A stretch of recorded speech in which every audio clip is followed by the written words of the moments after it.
Muy buenas noches, bienvenidos a un programa más de Primer Plano y es inevitable.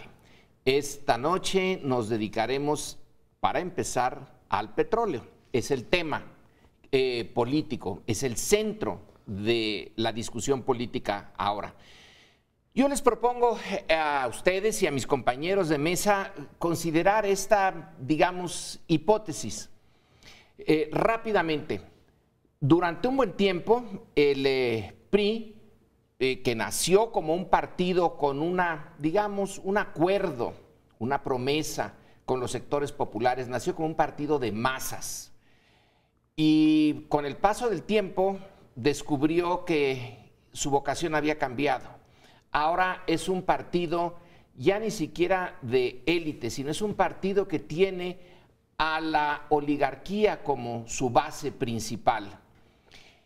Esto empezó desde Salinas de Gortari, cuando fue cambiando las bases de apoyo de ese partido, y ahora tenemos un momento crucial, uno en el cual se está privatizando, aunque se le ponen otras de otra manera, se está privatizando una de las riquezas naturales más importantes del país.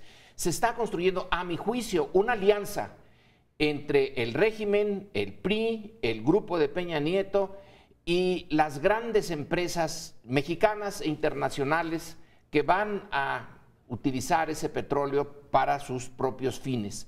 Entonces, este es el punto, la naturaleza del sistema político que un tiempo se basó en las masas, ahora se basa en las minorías. Y el petróleo es el punto final del cierre de esta alianza.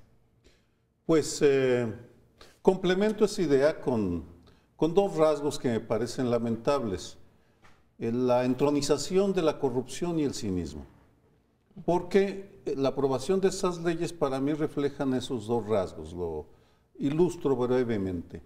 En el caso de la corrupción, fuimos muchísimos los que argumentamos que no estábamos necesariamente en contra de la apertura de la energía a la inversión privada, pero que nos parecía que en el caso de Petróleos Mexicanos era indispensable primero limpiarla, sanearla, quitarle tanta mugre de corrupción acumulada por década tras década y después, ya bien consolidada o mejor consolidada, que la lanzaran a competir.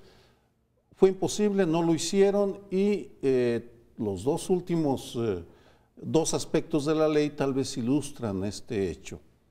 El primero es que no se va a castigar a los funcionarios que cometan irregularidades, es decir, que roben o que se creen una empresa para asignar sus recursos, siempre y cuando actúen de buena fe.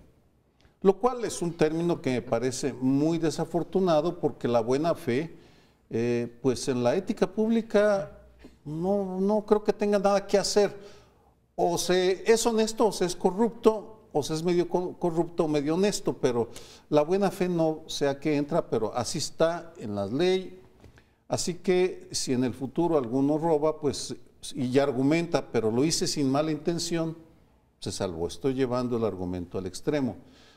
El cinismo está en el descuido al medio ambiente. Me parece que ese es otro de los grandes huecos y el cinismo lo localizo en el Partido Verde Ecologista de México, que es uno de los que con mayor entusiasmo han empujado esa ley y que sin embargo en este tema, en el tema de la protección del medio ambiente han guardado un silencio sepulcral. Tal vez porque han estado sepultados por montañas de billetes verdes, probablemente, o esperan ser sepultados también por los beneficios que les provoque esa destrucción del medio ambiente que tiene un costo en otros ámbitos. En consecuencia, no solo la alianza con la oligarquía, sino que se da sin prestar atención a la lacra de la corrupción, y a la destrucción del medio ambiente. Pero aun cuando pudiese, en fin, la hipótesis de que los bañaran en billetes verdes a los verdes, no se explica que el PRI y el PAN hayan mandado, dicen que agosto van a discutir todo el complemento de la agenda verde de esta reforma energética, pero la explicación ha sido débil y en muchos sentidos incomprensible, porque finalmente tanto CFE como Petróleos Mexicanos, que han sido las dos, digamos, reformadas con esta nueva ley, son los principales emisores del país. Por consiguiente, si no atiendes ese asunto desde ahí, pues alargarlo es completamente irracional. Y subrayo, incluso si la hipótesis de que alguien quisiera corromper a una de las fracciones, no hace sentido que la mayoría no se haga cargo de por lo que por lo demás son compromisos del gobierno y pues la salud nos va en ello. Pero bueno, está ese punto, está el otro que es la gran apuesta del gobierno porque la inversión finalmente llegue, estos crecimientos del 5% que nos han dicho tendremos a finales del sexenio, tienen como fundamento el que haya una inversión masiva, una inversión privada masiva, de ahí lo que explicaba Lorenzo de la alianza con ellos. Yo no sé si llegaremos a 25% de la inversión respecto al PIB, ¿no? El 25% del PIB, de tal manera que esto pueda ciertamente llegar a que la economía del país crezca al 5%, pero es una apuesta tremendamente riesgosa en la medida en que el pasado te traiciona, ¿no? Es decir, esta idea de que las privatizaciones a lo largo de los años han beneficiado a un grupo de amigos, pues te da un capitalismo que tenemos en México, muy ligado a determinados intereses, pero no te da los niveles de crecimiento que esperas. Es decir, para que fluya la inversión en las cantidades que ahora se está esperando, que es la apuesta que decía está haciendo el gobierno, sí hace falta que el juego sea un poquito más limpio. Por tanto, veremos si realmente es una reforma para beneficiar a los que ya están y los grupos más cercanos a la mayoría, o realmente se abre para que haya una competencia mucho más clara y entonces esa parte del razonamiento se cumple. A mí no hay cosa que me gustaría más, Lorenzo, que tú tuvieras razón en el sentido de que alguna vez hubiera sido utilizado el petróleo para el beneficio del pueblo o que le hubiéramos podido llenar de sentido a esta palabra o a esta frase de que el pueblo, el petróleo es de los mexicanos, porque creo que se ha usado para otra oligarquía, quizá no para la extranjera, no para la privada o no directamente para la privada nacional, pero sí se ha usado para los grupos de poder que han ido cambiando sexenalmente. Entonces se va a experimentar, y todo eso. Entre otras, oceanografía, qué bueno que lo mencionas, pero vete para atrás, ¿sí? Y vamos a poder, si pudiéramos hacer una historia del petróleo desde el punto de vista de los negocios, a quién ha beneficiado y a dónde se ha ido el dinero, las carretonadas de dinero que han entrado al erario por concepto de pago de derechos e impuestos de la paraestatal, pues veríamos a quién ha beneficiado, que desde luego no ha sido ni palanca de crecimiento, ni para, digamos, engrosar la bolsa de los programas sociales. Se ha gastado para otros propósitos y yo diría más bien se ha malgastado. Se va a experimentar ahora con un modelo nuevo, con un modelo en donde va a haber inversión privada, tanto nacional como extranjera, lo cual no garantiza nada y en eso estoy de acuerdo con Lorenzo. Se va a abrir, digamos, a los competidores y yo tengo terror igual que Sergio Aguayo en la parte de corrupción. No solamente es esta parte que dice Sergio, en donde se les va a perdonar no solamente la buena fe, sino los errores, ¿sí? Bueno, ¿y por qué no a los demás funcionarios? De la misma manera que los de la Comisión Nacional de Hidrocarburos van a tener un régimen salarial distinto, va a ser una excepción, también van a tener un régimen distinto en materia de, digamos, aplicación de la ley de los servidores públicos o del Código Penal, en donde están tipificados todos los delitos de los servidores públicos. Ahora resulta que ellos no van a hacer. Y un punto en particular, y te miro a ti, Sergio, porque tú y yo nos hemos preocupado mucho por eso, tanto en el GDF como en los análisis presupuestales, esto de las asignaciones y las licitaciones, que está puesto ahí en esta nueva ley, pero que a la primera de cambio tú dices, hago una licitación, declaro desierta la de licitación, acto seguido asigno. ¿Quién va a cubrir ese espectro? ¿Quién va a estar vigilando al Estado mexicano para que no pase lo que está mencionando Lorenzo? Bueno, tenemos muy poco tiempo, nada más una acotación. En los años 40, 50 y todavía 60, el petróleo no era la base de la Secretaría de Hacienda y sí ayudó mucho a ese crecimiento del 6% anual de esos años porque subsidiaba lo que vendía, sus productos. Es decir, asimilaba la pérdida para darle a la industrialización mexicana de esos años un apoyo que después se fue perdiendo. Segundo, en relación a lo de Leonardo, probablemente no importa que la economía no crezca. Finalmente, la alianza, yo tomo aquí a Piketty, él señala, mientras la economía crece muy poco, la ganancia del capital va en aumento.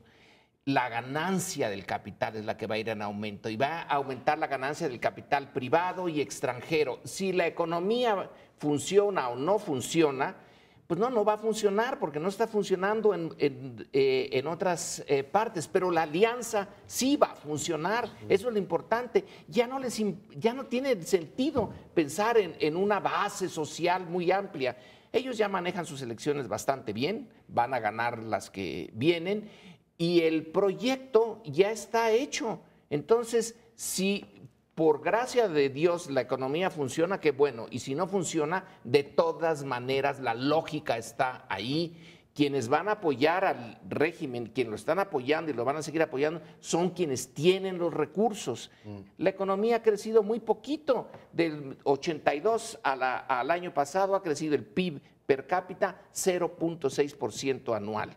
¿Y cuánto ha crecido la riqueza de esos 10 o 15 capitales principales? En la época de expansión, efectivamente, se concentra más el ingreso, hay desigualdad. Pero yo creo, Lorenzo, que el desempeño del gobierno, electoralmente hablando, si no en la del 15, en la del 18, sí está directamente ligado a los niveles de crecimiento. Si no acreditan que esto puede crecer más, hay un problema serio. Y lo otro, leí un artículo de Diana Negroponte diciendo que si la reforma energética es para ayudar a los cuates y que las marcas o miembros de la élite mexicana se van a quedar con los contratos que privaticen de Pemex, la señal es funesta para las grandes compañías, con lo cual esta gran inversión que se espera que llegue, que lo que está pidiendo es certidumbre jurídica, transparencia, en fin, lo que piden las transnacionales para insertarse en cualquier país. Ahí tienes dos focos que cuando menos la experiencia te lleva a verlos con cautela. Sí. Rapidísimo. Sí, solo sí, Leonardo, y yo estoy de acuerdo con la apertura, en términos generales, con la reforma, tanto en la parte de electricidad como en Pemex, pero sí, solo sí lo que tú dices con respecto a las transnacionales, si estas transnacionales no agarran las mañas que tienen las propias nacionales y se hacen un contubernio con los propios políticos mexicanos, ¿no? Claro. Entonces, ahí probaremos, una vez que se opere, probaremos si la reforma fue buena o no. Con la facilidad con la cual se les contagia la corrupción a las empresas extranjeras, vamos, son maestras en la adquisición de los usos y costumbres de la obtención fácil de contratos. Un comentario breve. Yo no diría que el resultado de las elecciones esté tan ligado al crecimiento económico. En el México pobre está ligado a la cantidad de dinero que inviertan en la compra del voto, en la compra y coacción del voto, pero a lo que voy ya como una reflexión de fondo, yo me siento huérfano porque confieso que aquellos aspectos que me gustaría haber visto reflejados no fueron atendidos y me siento doblemente huérfano porque las izquierdas están haciendo un papel testimonial y están lanzando un mensaje de desunión con esto de la consulta que me parece muy lamentable. El padre Miguel Concha el sábado propuso que deberían unirse las dos consultas, las de Morena y la del PRD, para que en el 2000 se genere un debate a profundidad y en el 2015 podamos votar. Pero me parece que los egoísmos o las ambiciones de estas dos formaciones políticas evitarán esa unidad. Ojalá y me equivoque. Bueno, pues se acabó el tiempo. Espérenos en el siguiente segmento. Regresamos aquí a Primer Plano. El lunes pasado no tocamos el tema de la famosa Mama Rosa, la señora que ha tenido un albergue durante más de 50 años en la ciudad de Zamora, pues porque estábamos esperando a recabar mayor información, pero cuando menos es mi sentir, lo pongo aquí a consideración de ustedes, la información sigue siendo pues muy contradictoria, muy incierta. Hoy escribía Germán Martínez en el periódico, bueno, y si Mama Rosa era culpable, ¿por qué la soltaron? Y si Mama Rosa era inocente, ¿por qué la agarraron y por qué la agarraron con ese lujo de detalle? El único consenso que encuentro yo en todos los que han escrito sobre este asunto es que la Procuraduría General de la República pues cometió un error fatídico en la forma en que hizo esta detención, con un lujo de violencia que no venía al caso, con un operativo pues que era propio, digamos, del crimen organizado. Esto no quiere decir que Mama Rosa sea inocente o culpable, pero en fin, ese error cometió y bueno, pues se fue, como suele suceder en este país, se fue esto al Tribunal de los Medios y la mayor parte de los escritores tienden a estar del lado de lo que se concibe como una causa noble, que es la causa de Mama Rosa, que ha recibido durante los últimos años, con pocos recursos, dicen uno, con muchos recursos de apoyo político, dicen otros, a más de 600 niños. Lo que me parece que revela esto es, pues una vez más, lo fallido del Estado mexicano, porque de Mama Rosa y su institución sabemos hace muchos años y uno se pregunta por qué nunca se fue a checar qué pasa con la calidad de vida o con la calidad institucional. Eso y también del lado privado. Leo hoy que hay nada más, me parece muy poca la cifra, que se hizo un censo y hay 18,600 niños en albergues. Un cuarto son privados y 3/4 de esos albergues son públicos y no sabemos nada de qué es lo que ocurre en esos lugares que una vez que cierra la puerta a saber qué pasa con niños o adultos. Pues sí sabemos lo que pasa, además del descuido del Estado, que se multiplicaron en unas cuantas semanas las señales de la poca prioridad que tiene la niñez en México, porque desde el escandaloso trato que reciben los niños y adolescentes que atraviesan, centroamericanos, que van a Estados Unidos y que ahora se quiere remediar con declaraciones y un comisionado sacado de la chistera como por arte de magia, o el niño que el gobierno de Manuel Moreno Valle en Puebla pues mató con balas de goma y con un manejo francamente ofensivo de la legalidad. Y finalmente, lo que refleja el caso de Mama Rosa, además de el descuido hacia la infancia general, porque México es paraíso de prostitución infantil, de trata de niños, desde hace muchísimos años y no se habían preocupado. También está resultando Michoacán el Waterloo de la primavera de la justicia aplicada por la Procuraduría General de la República, porque en Michoacán, además del jugueteo con los autodefensas que detienen a Hipólito Mora, luego lo sueltan, protegen a Mireles, luego lo detienen y se lo mandan a Hermosillo y lo rapan para castigarlo, y ahora este fandango, este sainete bastante errático de la Procuraduría General de la República, que confirma que el auge, el prestigio de Jesús Murillo Caram pues le alcanzó para 1 año y medio, nada más pareciera.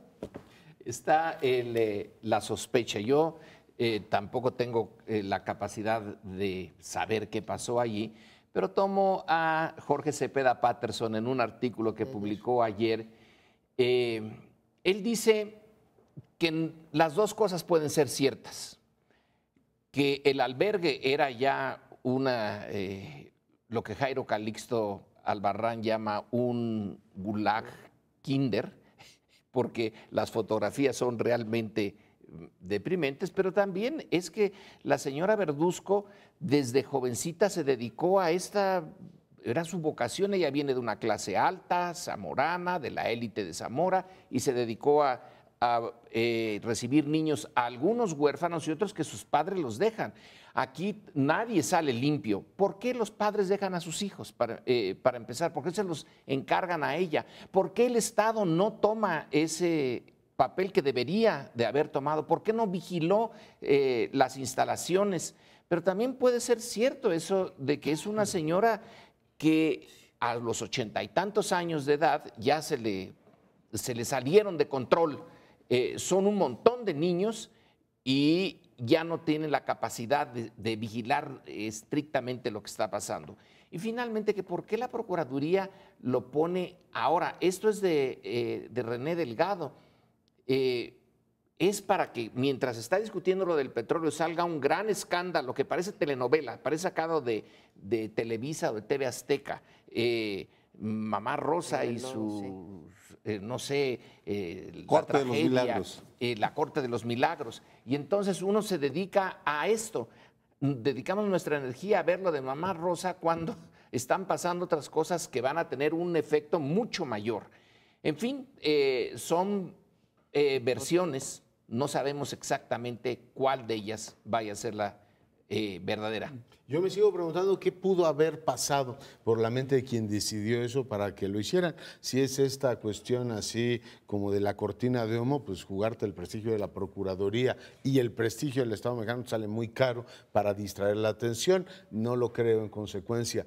Tampoco creo que tengan elementos suficientes, ya los hubiesen usado. La señora salió libre este fin de semana y tienen 6 personas detenidas con tramos de responsabilidad difusos. En todo caso, no hay posibilidad de equiparar el que haya una situación de deterioro como lo que presentó la Casa Hogar, que tardaron 3 o 4 días en mostrarla. Quiero decir que también ahí hay un punto de decir, oiga, ¿y cuál es el gran delito que se cometió así? Porque el lunes que aquí lo discutimos, el periódico El País decía 500 niños liberados de las garras de no sé qué, una cosa como un relato como de Dickens, ¿no? Es decir, liberando a todos estos niños, especie de David Copperfield.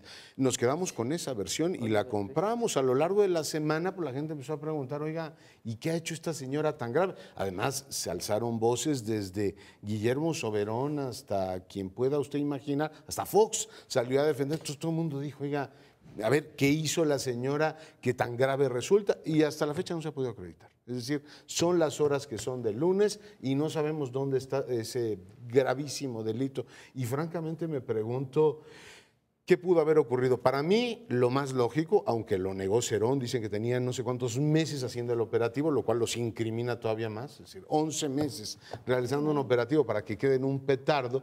Para mí recibieron un pitazo en un momento determinado, que ahí había alguien importante, y se fueron redonditos. Y en vez de corregir el mismo lunes y decir, ¿sabe qué? Pues sí encontramos esto, pero no hay ningún delito grave que perseguir. Y termino diciendo, si el Estado mexicano quiere perseguir instalaciones en malas condiciones, acaba de hacer un censo de las instituciones educativas, que vaya y revisen qué condiciones están buena parte de las escuelas de este país y no se van a encontrar a Mamá Rosa, sino a la falta de mamá en un montón de escuelas. Así es que tienen muchísimo trabajo para andar vigilando, lo cual no exime que haya en las casas hogar condiciones infrahumanas. Pero si el Estado está tan preocupado por eso, que empiece por ordenar su sistema educativo. 2 breves comentarios. Primero, que Fox ya se parece cada vez más a la Comisión Nacional de los Derechos Humanos porque andan correteando los reflectores. Entonces, no me extraña que ahora Fox declare que quiere poner un asilo. Nomás nos faltaba el asilo, regenteado por Fox y Marta Sagún.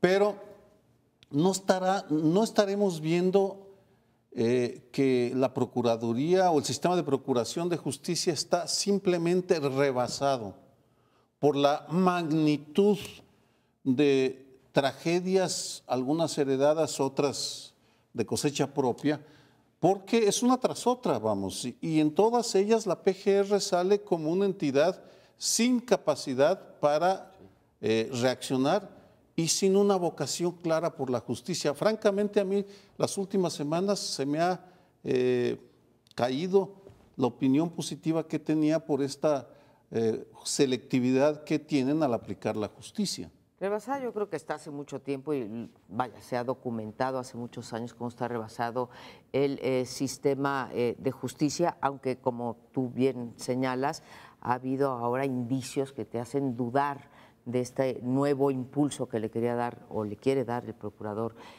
Murillo Karam.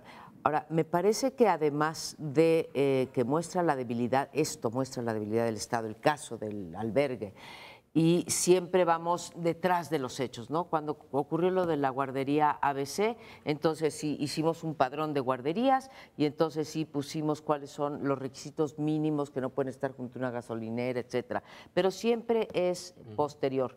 Pero aparte de esa debilidad, me parece que también demuestra, por un lado, la falta de oficio periodístico en este país, que vaya, todas las personas que se han manifestado a favor o en contra de Mama Rosa, pues no han ido a Zamora recientemente, cuando menos, a ver cómo está la situación y entonces nos vemos en la penosa obligación de estar comentando de acuerdo a criterios de autoridad, de un lado o del otro. Entonces, por un lado está Murillo Karam diciéndonos que es prácticamente un demonio, y por otro lado tenemos gentes tan respetables, historiadores como Jan Meyer, como Enrique Krauss, etcétera, diciéndonos que la labor de esta señora ha sido impecable y que no es posible, que aquí hay una venganza. En fin, ¿dónde está? La verdad, tenemos un problema de credibilidad porque tendríamos que estar discutiendo en este momento sobre hechos y creo que estamos discutiendo en este momento sobre interpretaciones.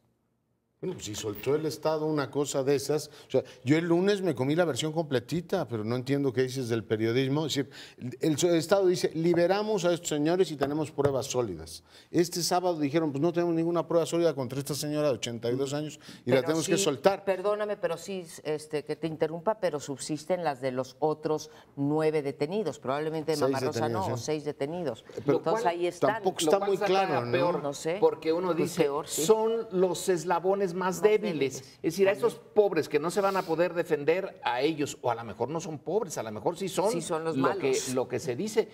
Pero el operativo enorme, y ya nos queda poco tiempo, pero el New York Times acaba de que México está también rechazando niños centroamericanos, haciendo redadas de niños de 50 y tantos al día en promedio, que el gobierno mexicano los está tomando y deportando.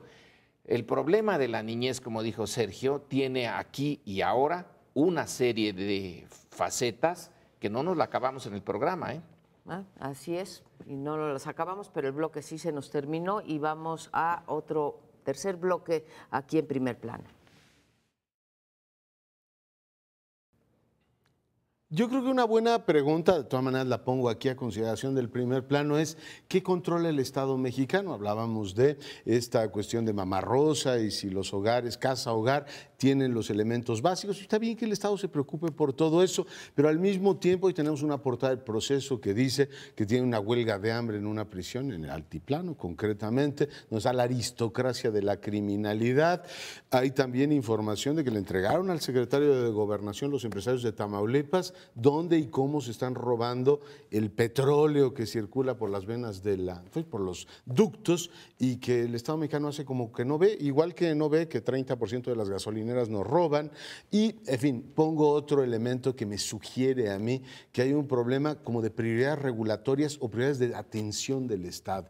Hoy el Universal publica que la red, que es la línea que comunica al presidente con los principales funcionarios, pues tiene severos problemas. La garantía ha caducado, en consecuencia puede suceder que el presidente de pronto quiera hablar con el comisionado de la policía y la red no esté funcionando en plenitud, y existe la posibilidad también de que sea penetrada. Y pongo este tema de las prioridades del Estado como un tema preocupante. Nosotros sabemos positivamente que los Estados Unidos espiaron a Felipe Calderón y a Peña Nieto. Está plenamente acreditado. Sabemos que con las nuevas tecnologías pueden intervenir masivamente correos electrónicos, y a partir de la tecnología celular te pueden clonar los chips y enterarse de todo lo que sucede. El problema grave es, para mí, ¿Qué está vigilando el Estado mexicano que no vigila lo que tiene que vigilar? Si la red es efectivamente penetrable por una potencia extranjera, pues no hay ninguna razón para que el crimen organizado no intervenga también las comunicaciones del Estado. O se las pongo peor para ligar el primer bloque, que cualquier empresario que esté interesado en una licitación diga, oiga, nada más conéctese al teléfono del director de la CFE y las conversaciones que tenga con el secretario de Energía, quiero enterarme cómo van los proyectos. En fin, a mí me parece que es un tema muy serio y me pregunto, ¿qué vigila y qué controla el Estado mexicano? Pongo el tema sobre la mesa. Ese de las prioridades. Yo te podría decir una que sí vigila mucho, vigila al Congreso. El Estado mexicano está, pero atentísimo al Congreso, y ahí no se mueve realmente una hoja de la bancada priista sin la voluntad del padre presidencial. Entonces sí tiene prioridades, sí vigila mucho.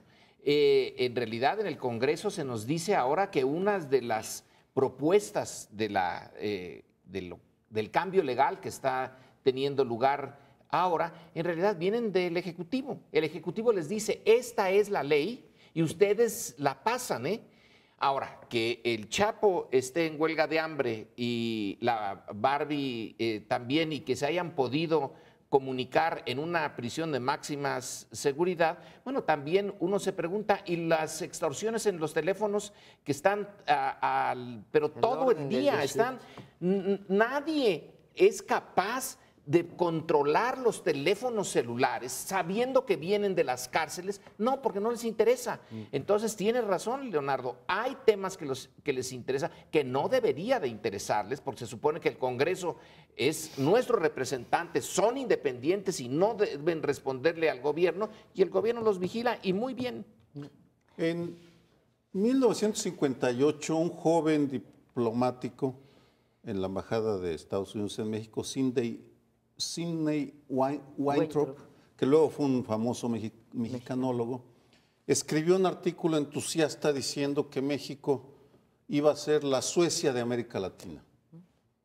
Eso escribió en el 58.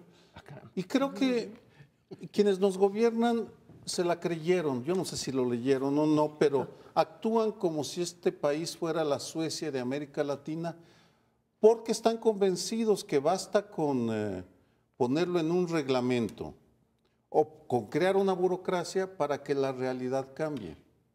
Porque en Suecia, con que esté en una ley y haya una institución, ya sabemos que funciona y que la ley y la realidad están razonablemente relacionadas. En México no. En México la realidad o los gobernantes viven en un estado de negación perpetua y por tanto suponen que basta con hacer una ley en donde se diga que, o un reglamento, que las guarderías infantiles van a ser vigiladas y van a ser protegidas para que mágicamente todas las guarderías, todos los infantes de este país van a estar, se van a evitar la tragedia de la ABC de Hermosillo, Sonora. Los ejemplos se multiplican por doquier. Si uno en el Distrito Federal le señala, hay la corrupción en el urbanismo salvaje, dice, no, hay una regulación que está funcionando, pero en la práctica no es así. En consecuencia, creo que viven en esta ensoñación de que como hay un teléfono rojo, funciona y como es rojo nadie lo va a espiar. Hasta que no viene un estudio que dice, pues sí, no, ni funciona y sí es penetrable. Y podríamos seguir... Les pueden mandar un SMS desde Estocolmo con amor. Desde Estocolmo. Sí se puede intervenir. Ahora, estamos tratando en realidad dos temas, ¿no? Uno es la vulnerabilidad de los sistemas de comunicación en este país, que creo que, bueno, como lo ha mostrado Snowden y los escándalos que hemos escuchado recientemente, pues el último fue en Alemania, pero también China, Estados Unidos, pues todo eso no es una cuestión privativa de México. A lo mejor en el caso de México es todavía más acusado el problema, pero vaya, las revelaciones de Snowden es haber quebrado supuestamente el sistema de seguridad más importante del planeta, que es el de los Estados Unidos, y pues filtró todo lo que filtró y de lo que nos estamos nutriendo todavía para hablar al respecto. Y la otra es esta vocación del Estado de estar vigilando a cualquiera. Tú dices, está vigilando al Congreso. El problema es que está vigilando el Congreso, los está vigilando a ustedes. Está vigilando a todo el mundo. ¿Y qué pasa allí con esta cuestión del derecho a la privacidad y los datos personales, etcétera? Que es un problema que tenemos allí pendiente, porque si ustedes se fijan, por ejemplo, en las últimas, les voy a poner los últimos 2 meses, como cuántos escándalos, de algunos nos ha gustado mucho enterarnos de ellos, pero cuántos escándalos han surgido por la intervención de líneas telefónicas, desde el de Purificación Carpinteiro respecto a las telecomunicaciones hasta el funcionario del Distrito Federal, perdón, de la Miguel Hidalgo, ¿sí? En donde se habla que pues lo sacrificaron, no, al de abajo, ¿sí? A Del Val, que lo sacrificaron, ¿sí? Por el proyecto y tuvo que decir que él había autorizado este asunto. Entonces, pues ahí estamos expuestos y yo quiero recordar que grabar es un delito penal, como tú dices, la ley no se transforma en realidad, y difundir también es un delito, ¿eh? Una pequeña aclaración, yo me refería a la inoperancia del Estado, a que no hay Estado. Y por supuesto, en algunas partes sí funciona, pero en lo general, pues es una ensoñación. Es disfuncional. Pero ¿cuáles son sus prioridades? Yo haría efectivamente un sobre de Estocolmo con amor, con lo que tú ya dijiste. No es verdad, cambie usted la ley y la realidad no cambia. El segundo es, recuerde Snowden. Es decir, si el Estado cree que efectivamente no va a tener un Snowden, pues un día todo lo que está haciendo se va a publicar en proceso. Y eso ciertamente, el mensaje que te deja Snowden es, no hagas cosas malas porque terminan sabiéndolas. Es decir, la posibilidad de compactar todo eso. Y la tercera es que despertemos a la NSA, de la NSA con cariño. Hoy lo de la intervención telefónica, María Amparo, sí, pues es de bebé de un día, ¿no? Es decir, eso ya a estas alturas todo el mundo lo supera. El espionaje norteamericano ha demostrado que sigue contemplando la intervención tradicional, como lo acabamos de ver en Alemania, es decir, un topo metido ahí, sacando información de sus socios más queridos, a fortiori con el Estado mexicano de sacar absolutamente todo.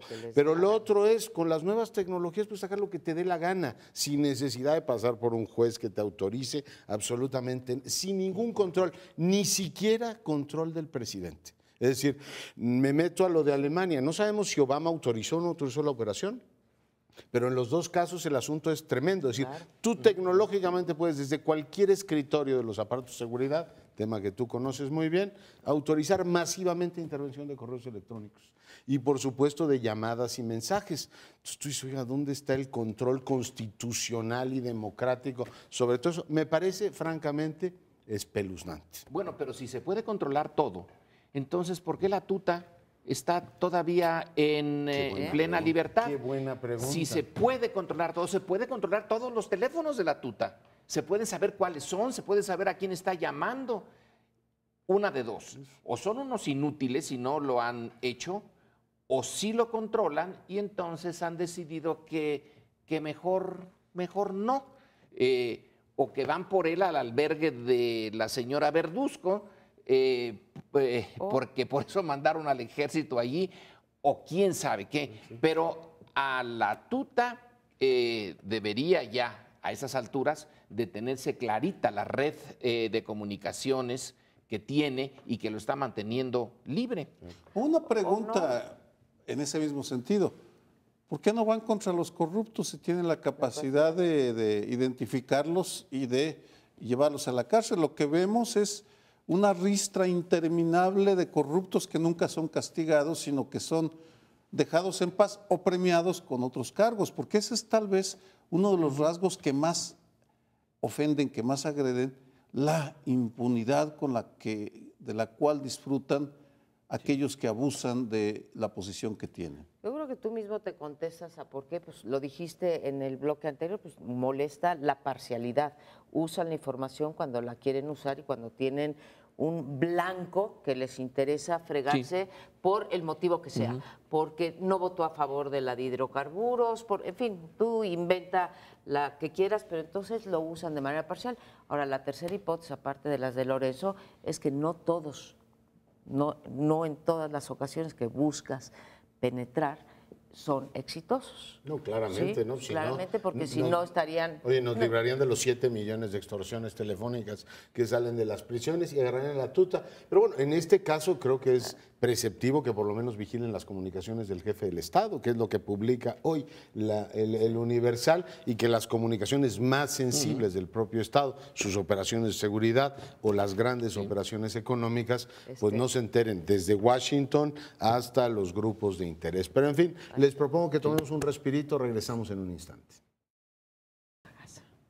Se puede tener afecto por la cultura judía y por los judíos y al mismo tiempo estar profundamente en desacuerdo con la política que sigue la derecha israelí enquistada en el poder en aquel país. Porque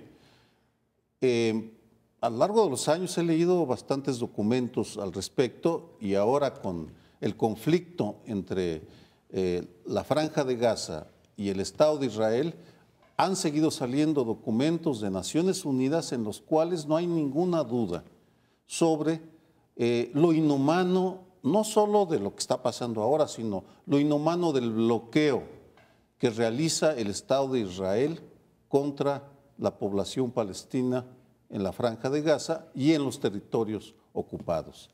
Creo que en ese sentido no estamos ante una tragedia, otra tragedia humanitaria que pues nos lleva a la compasión y nos preocupa, sino que estamos ante la necesidad de reconocer que un Estado que forma parte de las Naciones Unidas, que es apoyado y protegido por Estados Unidos y por un buen número de países, está cometiendo actos inaceptables de acuerdo a los criterios establecidos por el derecho humanitario internacional.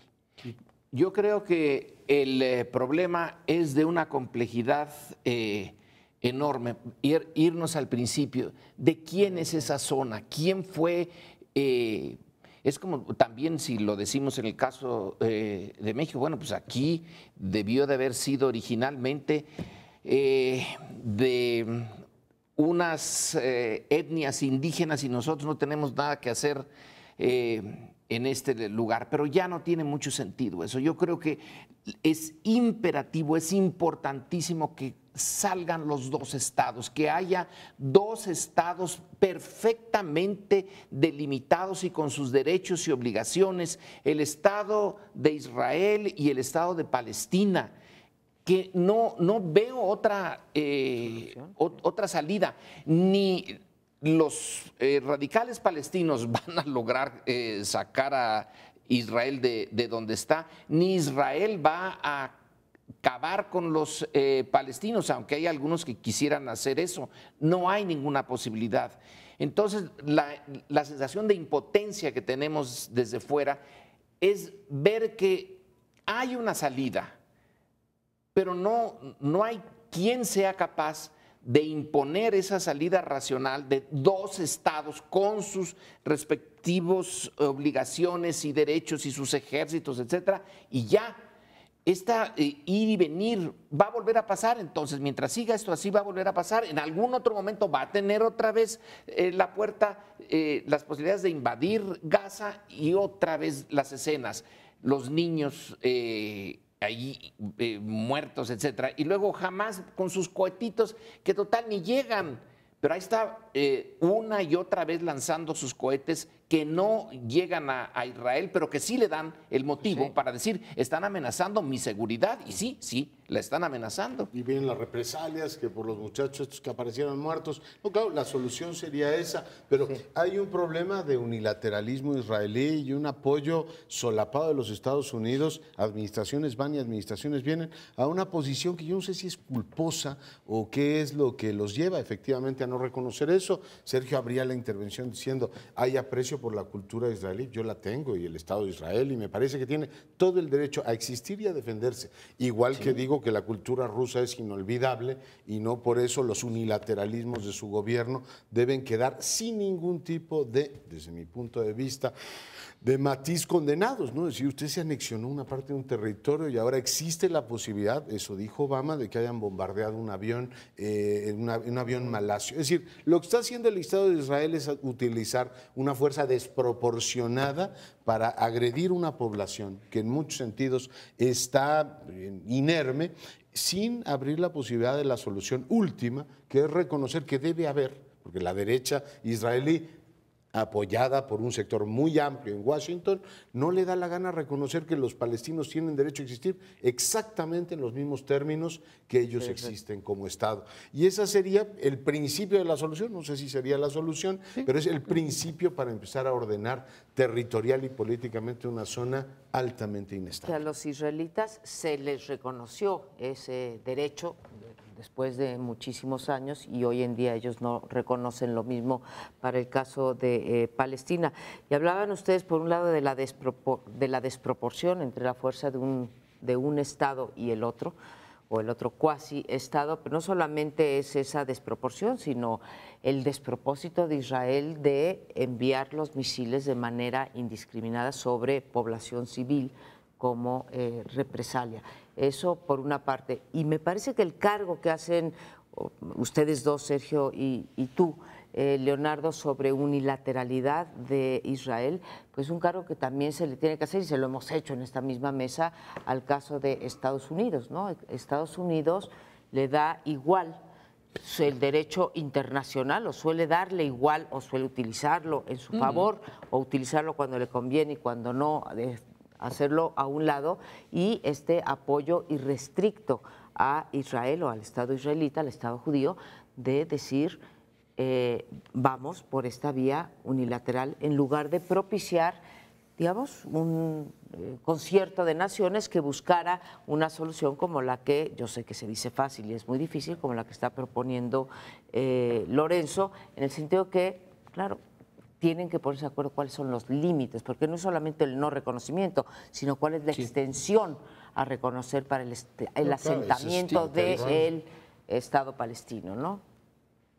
Lorenzo, tú decías algo que me parece muy relevante para analizar este y otros problemas. Decías, es de una complejidad enorme, infinita pareciera, con tantos matices, y vamos, en Jerusalén, en donde se juntan cuna de las tres grandes religiones, o tres de las grandes religiones de la historia de la humanidad. Sin embargo, uno de los grandes logros de la tradición judeocristiana es lo que conocemos ahora como la Declaración Universal de los Derechos Humanos y todo el tejido doctrinario y documental que ha ido surgiendo desde que en el 1948, por cierto, nacen simultáneamente el Estado de Israel y la Declaración Universal de los Derechos Humanos, con meses de diferencia, porque la aplicación de esos criterios es lo que valida opiniones como la que expresé inicialmente, haciendo a un lado las consideraciones sobre quién, en dónde empezó la agresión, si en los cohetes o en los tanques. El hecho es que la documentación desde la perspectiva de las Naciones Unidas muestra grados inaceptables de comportamiento del gobierno de Israel, lo cual no tiene nada que ver con el derecho de los judíos ni con el sentimiento de culpa de algunos países por el genocidio. Es decir, lo que importa ahora es que en los momentos tan difíciles que vive la humanidad y que se expresan en situaciones tan complejas como esa, es una guía muy útil. Vamos, porque te ayuda a normar la opinión y a decir, bueno, pues todo el mundo comete barbaries, pero ahí tenemos organismos que nos están orientando sobre quién tiene más responsabilidad o cómo se distribuyen las responsabilidades. Y el gobierno de Israel ahora se ve muy claramente, está dominado por una derecha. Yo trato de ver a la izquierda de Israel, están totalmente desmoralizados, están peor que la nuestra, están marginados, no se oye la voz de la izquierda israelí. Hay también una unilateralidad allá adentro. El dominio de la derecha es abrumador dentro del gobierno de Israel. Pero más que una unilateralidad, ahora que se van a cumplir 100 años de la Primera Guerra Mundial, sé que cuando la maquinaria nacionalista se empieza a mover en los distintos países, era muy difícil discrepar porque te acusaban de traidor, de no estás con la, ¿cómo se llama?, con el tu patria. Y hay un montón de escritores, algunos de ellos afamadísimos, artistas, Barenboim, etcétera, que han denunciado esta barbarie y la maquinaria patriótica se les ve encima. Es decir, usted es un traidor a Israel. Es muy difícil cuando esta oleada nacionalista se activa discrepar, porque entonces te ponen en una esquina complicada. Pero no ha habido país que más veces haya violado resoluciones, salvo los Estados Unidos, que son la primera potencia, y que aún así paga.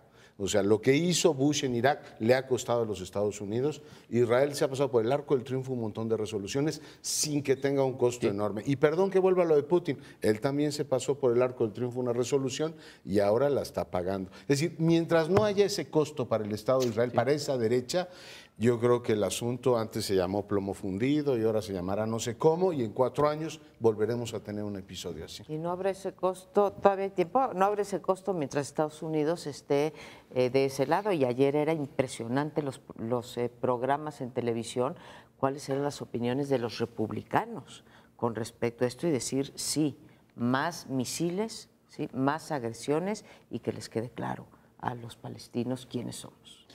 Hablando de traidores, en 5 segundos, todavía recuerdo cuando el gobierno de México acusaba de traidores a quienes defendíamos los derechos humanos, porque decían que éramos instrumentos del imperialismo yanqui.